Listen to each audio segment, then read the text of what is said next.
আসসালামু আলাইকুম বন্ধুরা, চলে আসছি আপনাদের সাথে আবারও কথা বলার জন্য। আমরা শিক্ষা সংক্রান্ত বিষয়ে একটু আলোচনা করব। যদি আপনাদের ভালো লাগে দেখেন ভিডিওটা, আশা করছি খুব ভালো লাগবে। তো আমাদের জাতিসংঘের একটা সনদ আছে শিক্ষা সংক্রান্ত। আমি আপনাদেরকে শুধু সেই কথাটা বলবো। প্রতিবন্ধী ব্যক্তিবর্গের অধিকার সনদ, ইউএনসিআরপিডি। এটা হচ্ছে আন্তর্জাতিক সনদ, যে সনদে বাংলাদেশ স্বাক্ষর এবং অনুস্বাক্ষর করেছে। তো 2008 সালে। তো ওইখানে ধারা 24-এ বলা হয়েছে প্রতিবন্ধী শিশুদেরও শিক্ষার অধিকার আছে। তারপরে হচ্ছে আমি ধারাবাহিক শুধু সনদগুলা বা হচ্ছে আমাদের দেশে কি আছে সেটা বলছি। আমাদের দেশীয় যে আইন আছে সে আইনেও প্রতিবন্ধী মানুষের শিক্ষার কথা বলা হয়েছে। প্রতিবন্ধী মানুষের শিক্ষার অধিকার আছে। এবং হচ্ছে আইনেরটা আমি আরো একটু বলবো, যেটা হচ্ছে আমরা এখনো কোনো স্কুলে যদি ভর্তি হইতে যাই, কিছু কিছু স্কুল ভর্তি করে না, আমি বলবো না তা, অনেক স্কুলে ভর্তি করে প্রতিবন্ধী মানুষদেরকে। কিন্তু ভর্তি করার সময়ও আমরা চাই যে মৃদু প্রতিবন্ধিতা যারা আছে তাকে আমরা ভর্তি করি। যার একটু বেশি প্রতিবন্ধিতা আছে তাকে আমরা নিতেই চাই না। যেমন হচ্ছে একদম চোখে দেখে না এরকম কারণে আমরা নিতে চাই না। আবার হচ্ছে দেখা যায় যে যার বাকশ্রবণের সমস্যা আছে, একদম বেশি শুনতে পায় না, তাকেও আমরা নিতে চাই না। যে হুইল চেয়ার ব্যবহার করে, মোটামুটি সমস্যা হইলে, যারা একটু কষ্ট হইলেও হাঁটতে পারে বা ক্রাচ ইউজ করে, দোতলায় উঠতে কোনো সমস্যা হবে না, তাদেরকে আমরা নিই মোটামুটি। যারা হুইল চেয়ার ব্যবহার করে তাদের জন্য আমরা কল্পনাই করি না যে স্কুলে যাবে, সব স্কুলে যাবে। এটা সব স্কুলে উপযোগীও করা হয় না। তো সেই জন্য শিক্ষা থেকে বঞ্চিত হয়ে যাচ্ছে সব সময়।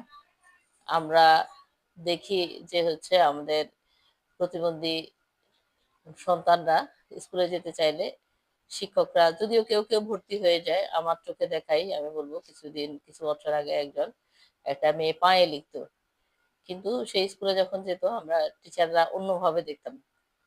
কারণ আমাদের শিক্ষকদের প্রতিবন্ধিতা বিষয়ে অ্যাওয়ারনেস নেই। আমাদের যে শিক্ষকদের যে ট্রেনিং হয়, আমরা ওই ট্রেনিং এ যদি আমাদের প্রতিবন্ধী ব্যক্তির অধিকার ও সুরক্ষা যে আইনটা আছে, আমরা সেই আইনটা সম্পর্কে যদি আমাদের শিক্ষকদেরকে ট্রেনিং এ ওনাদের একটা এই আইনটা রাখতে পারতাম, যে আইনটা সম্পর্কে জানলে প্রতিবন্ধী শিশুরা স্কুলে গেলে আমাদের শিক্ষকরা ভালো চোখে দেখবে বা এই আইনটা সম্পর্কে জানবে, এই আইনে কি কি আছে জানলে হচ্ছে ওনারা ওইভাবে চলতে পারবে। আমরা সেটা একটু এখনো আমাদের যে কারিকুলাম আছে ওই কারিকুলামে অন্তর্ভুক্ত করতে পারি নাই। আশা করছি সামনে কখনো হয়ে যাবে। তাহলে আমাদের শিক্ষকরা প্রতিবন্ধিতা বিষয়ে অ্যাওয়ারনেস থাকবে। তাহলে ওনারা হচ্ছে প্রতিবন্ধী শিশুরা যখন স্কুলে যাবে, স্কুলে গেলেই, আমি স্কুল শেষ করলেই তো কলেজে যাবো, তাই না? তো সেই জন্য আমার স্কুলকে প্রথম সচেতন করা দরকার। আর হচ্ছে কলেজ বিশ্ববিদ্যালয়ে যে জায়গা আছে সেই জায়গাগুলোতে আমাদের বেশি বেশি সচেতনতা দরকার।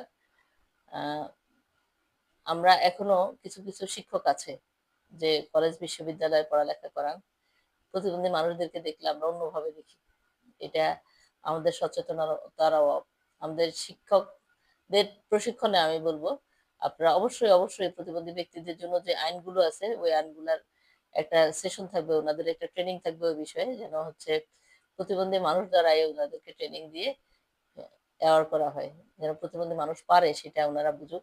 তাহলে প্রতিবন্ধী মানুষের পড়ালেখা তেমন কোনো সমস্যা হবে না। এখনো প্রতিবন্ধী মানুষরা যেন স্কুল কলেজে গেলে আর কোনো কারো কাছ থেকে শুনতে না হয় যে আপনারা পারবেন না বা আপনারা এটা এই সাবজেক্টটা নেবেন না, এটা করবেন না, যেন আমরা এই কথাটা অন্তত না বলতে পারি। যেহেতু আমাদের আইন আছে, সনদ আছে, সবকিছুই আছে। আমাদের আইনে কিন্তু বলাই আছে সুস্পষ্ট করে যে বাড়ির পাশে যে স্কুল আছে সেই স্কুলে আমার প্রতিবন্ধী শিশুটা পড়বে। যদি কোনো শিক্ষক, কোনো স্কুল সে প্রতিবন্ধী সন্তানকে পড়াতে না চায়, সেই স্কুলের বিরুদ্ধে কিন্তু আমাদের প্রতিবন্ধী যা মানুষ যারা আছে ওনারা যদি কমপ্লেন করে বা অভিযোগ করে ওই স্কুল কমিটির কাছে বা জেলা প্রশাসকের কাছে, তাহলে কিন্তু স্কুলের নিবন্ধন থাকলে ওই নিবন্ধন শুধু বাতিল হওয়া সম্ভব, বাতিল করে দিবে সরকার। তো বাতিল যেহেতু করে দিবে, তাহলে আমরা প্রতিবন্ধী মানুষটাকে ভর্তি করব আমাদের স্কুলের নিবন্ধন কমপ্লেন করলে বাতিল হবে সেজন্য না, শিক্ষিত করার জন্য। তো আমরা শিক্ষিত করার লক্ষ্যে ভর্তি করব, যেন আমাদের প্রতিবন্ধী শিশুটা পড়ালেখা করতে পারে। অন্য শিশুদের যেরকম আমরা কেয়ার নেই, আমরা প্রতিবন্ধী মানুষটার আরো বেশি কেয়ার নেব। কারণ যেহেতু তার একটা প্রতিবন্ধিতা আছে, একটু এক্সট্রা কেয়ার যদি আমরা নিতে পারি, তাহলে ওই প্রতিবন্ধী শিশুটাও আমার স্কুলের জন্য কিন্তু একটা সুনাম বয়ে আনতে পারে। তো সে বিষয়ে আমরা একটু খেয়াল রাখবো। অবশ্যই অবশ্যই যার যার স্কুলে প্রতিবন্ধী মানুষরা ভর্তি হবে আমরা স্বেচ্ছায় ভর্তি করব এবং হচ্ছে এক্সট্রা কেয়ার দিয়ে তাদেরকে ভালো পড়ালেখা করার সুযোগ করে দিব। আশা করছি আপনাদের খুব ভালো লাগবে ভিডিওটা। আপনারা সম্পূর্ণ ভিডিওটা দেখে একটু লাইক কমেন্ট করবেন, শেয়ার করে অন্যকে দেখার সুযোগ করে দিবেন। ধন্যবাদ সবাইকে।